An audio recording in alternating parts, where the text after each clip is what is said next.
তো আজকে মেঘমিতা আমার কাছে সেজেছে, পার্টি মেকআপ করেছে। তো মেঘমিতা বলবে ওর কেমন লেগেছে। তো বল কেমন, কিরকম লেগেছে?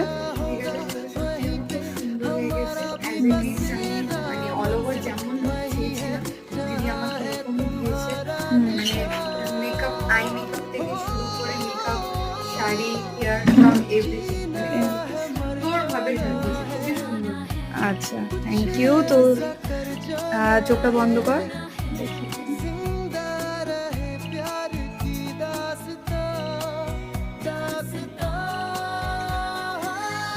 একটু ঘুরে যা, ঘোর ঘোর ঘোর, ঘুরে যা। ঘোর, পুরো ঘোর, পুরো ঘোর, পুরো একদম।